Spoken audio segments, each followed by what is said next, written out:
Have you ever looked up at the sky and wondered why the sun and moon are way up there, so far away? Why don't they live down here with us? Well, long, long ago, in a time when the world was new and full of magic, the sun and the moon didn't live in the sky. They lived right here on Earth, just like you and me.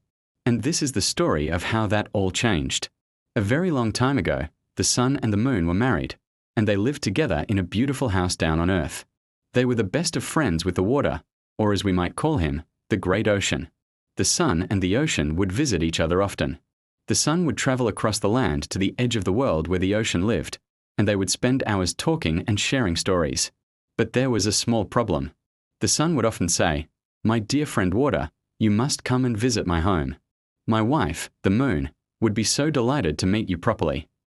And every time, the ocean would smile a wide, watery smile and reply, "Thank you, my friend, but I am not sure your house is big enough.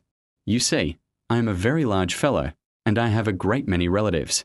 My family is vast and numerous, and wherever I go, they must come with me." The sun, being bright and proud, would laugh and say, "Nonsense. I will build a house so grand and so spacious that it can hold you and your entire family, no matter how many there are." The moon, who was gentler and perhaps a little wiser, wasn't so sure about this promise, but she loved her husband and supported him. So, the sun set to work. He wasn't just building a house, he was building a compound, a magnificent estate unlike any ever seen. He worked tirelessly, day in and day out. He raised walls that were incredibly high and wide. He built rooms upon rooms, halls that stretched on forever, and courtyards so vast you could get lost in them. The moon helped where she could, polishing the floors until they shone like mirrors and weaving curtains from the finest spider silk. Finally, after a great deal of effort, the compound was complete. It was truly a sight to behold. The sun, beaming with pride, went to his friend the ocean. "My friend," he declared, "the time has come. My new home is ready. It is big enough, I promise you. You and all your people are welcome. Please, come and visit us tomorrow." The ocean was pleased. "Very well, my friend sun," he rumbled. "I will come. But are you absolutely certain? Remember what I told you." "I am certain," the sun insisted. "My home is ready for you." The next day, a great sound was heard across the land. It was a gentle, rushing sound at first, the sound of many small streams. The ocean had begun his journey. Soon, he arrived at the gate of the sun's new compound. He called out, "My friend sun, may I enter?" "Of course," the sun called back, throwing the gates wide open. "Welcome, welcome." The ocean began to flow in. He wasn't just a single body of water, he came with all his people. In came the little fish, darting and shimmering in all the colors of the rainbow. In came the crabs, scuttling sideways on their many legs. The turtles and the sea snakes, the starfish and the sea urchins, all followed him inside. The water level began to rise, first to the sun's ankles, then to his knees.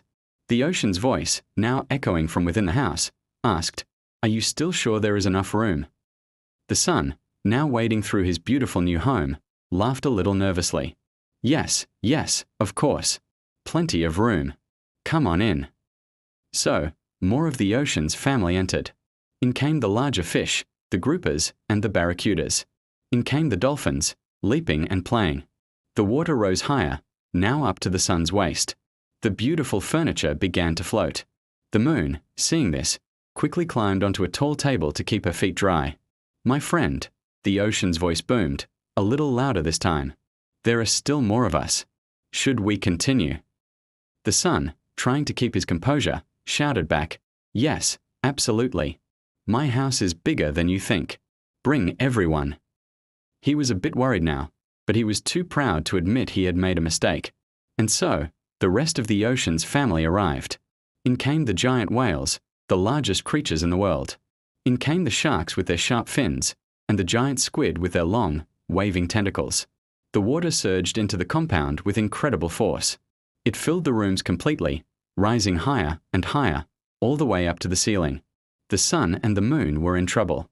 They had to scramble onto the roof of their magnificent house to escape the rising tide.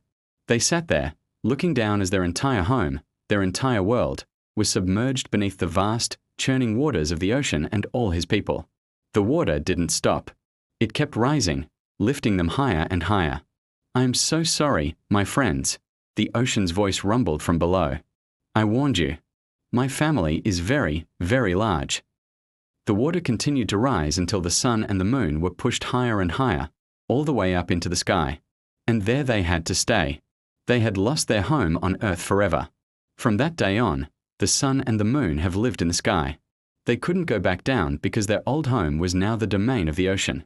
The sun, still bright and powerful, takes his turn during the day, shining down on the world. And when he rests, his wife, the gentle moon, comes out to watch over the night, often looking down at the shimmering surface of the ocean, remembering the friend who came to visit and never left.